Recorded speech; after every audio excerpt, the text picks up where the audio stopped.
اللہ رب العزت فرماتا ہے یا عبادی، پھر سے حدیث میں پھر کہا یا عبادی لو ان اولکم وآخرکم وانسکم وجنکم كانوا على اتقى قلب رجل واحد منكم ما زاد ذلك في ملکی شیئا۔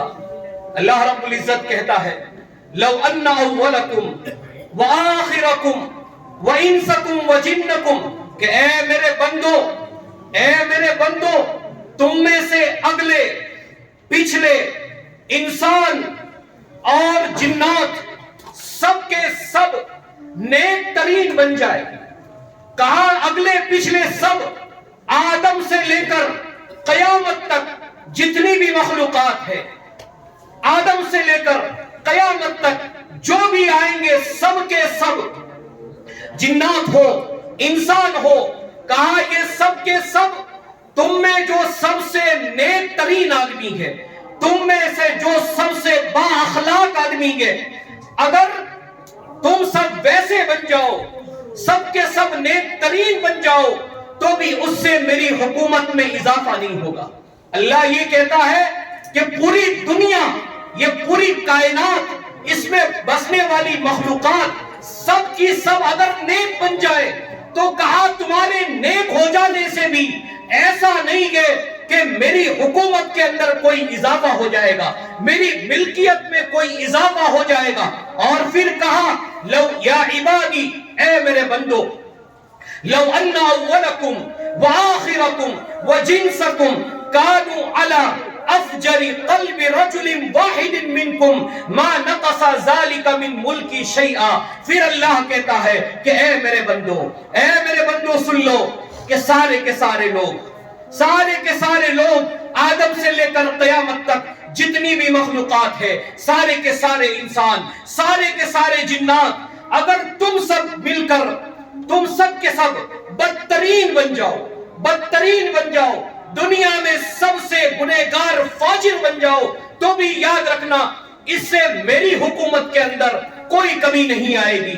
اللہ اس بات کا اعلان کرتا ہے کہ تم سب نیک بن جاؤ تو بھی اللہ تمہارا محتاج نہیں، تم سب گنہگار بن جاؤ، پوری کائنات گناہ کے اندر ڈوب جائے تو تمہارے گناہ کا بھی اللہ محتاج نہیں، اللہ کسی کا محتاج نہیں ہے۔ اللہ کی حکومت پر، اللہ کی ملکیت پر، اللہ کے مالک ہونے پر ان چیزوں کا کوئی اثر نہیں ہوگا، کیونکہ محتاج صرف اور صرف تم ہو۔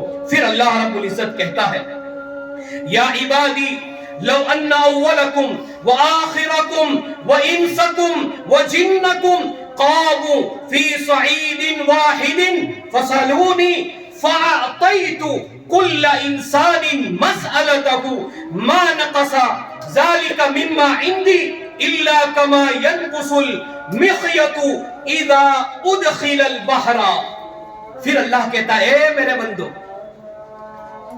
بندو تمہارے اگلے پچھلے سارے انسان، سارے جنات، اس کائنات کی ساری مخلوقات قاموا فی صعید واحد، اگر ایک صف میں کھڑی ہو جائے، ایک میدان میں، ایک جگہ پر سب کے سب کھڑے ہو جائے، ایک جگہ پر، ایک میدان میں ہو، ایک صف میں آ جاؤ، ایک جگہ پر آ جاؤ، پوری کائنات جمع ہو جائے اور اللہ تعالیٰ سے مانگنے لگے اللہ مجھے یہ چاہیے، اللہ مجھے یہ چاہیے، سارے لوگ اللہ سے مانگنے لگ جائے تو فرمایا فَآتَيْتُ كُلَّ إِنسَانٍ مَسْأَلَتَهُ، کا ہر انسان جو مانگے گا، جو اس نے طلب کیا ہے، سب کچھ میں اسے دوں گا۔ رب کے خزانے میں کوئی بھی کمی نہیں آئے گی۔ ایک انسان کتنوں کو دے سکتا ہے؟ آج بیچارے کوئی چندے کے لیے آتے ہیں تو کئی جگہوں پر ہوتا ہے کہ فلاں سیٹ کی دکان کے باہر 30-40 چندے والے کھڑے ہیں، 30-40 مدرسے والے کھڑے ہیں، مانگ رہے ہیں، اور دنیا یہ سمجھتی ہے کہ سیٹ بہت بڑے ہیں، 30 کو دے رہے ہیں، رمضان میں 500,000 کو دے رہے ہیں، لیکن ان سب کو وہ اتنا نہیں دے سکتے جتنا سب کی ضروریات ہے. یہاں تک کہ ایک انسان کسی ایک انسان کی خواہشات کو پورا نہیں کر سکتا ہے. اگر انسان کی تمام تر چیزوں کو کوئی پورا کر سکتا ہے تو وہ اللہ کی ذات ہے. کسی شاعر نے کہا ہے خواہش انسان کی انتہا نہ پوچھو، خواہش انسان کی انتہا نہ پوچھو، 2 گز زمین بھی چاہیے 2 گز کفن کے بعد. کہا یہ انسان کی خواہش پوری نہیں ہوتی ہے، پوری نہیں ہوتی ہے. کہا یہ مر جائے گا تو اس کو کفن کے ساتھ 2 گز زمین بھی چاہیے. ہزاروں خواہشیں ایسی کہ ہر خواہش پہ دم نکلے، بہت نکلے میرے ارماں مگر کم نکلے.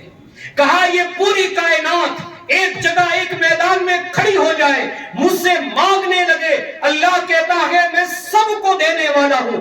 اور کہا سنو میرے خزانے میں اتنی بھی کمی نہیں ہوگی جتنا کہ سوئی.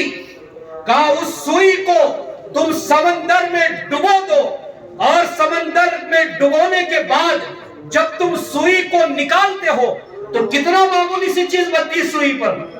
کہا اتنی بھی کمی میرے خزانے کے اندر نہیں ہوگی. یہ اللہ رب العزت کا پیغام ہے، یہ اللہ کا پیغام ہے جو اللہ رب العزت اپنی مخلوقات کو دے رہا ہے کہ میں محتاج نہیں ہوں، تم میری محتاج ہو، تمہیں قدم قدم پر میری ضرورت ہے. پھر کہتا ہے یا عبادی انما ہی اعمالکم احصیها لکم ثم اوفیکم ایاہا فمن وجد خیرا فلیحمد اللہ ومن وجد غیر ذالک فلا یلومن الا نفسہ. کہا میرے بندو میں تمہارے اعمال کو محفوظ کر رہا ہوں، تم جو اعمال کرتے ہو ان اعمال کو محفوظ کر رہا ہوں.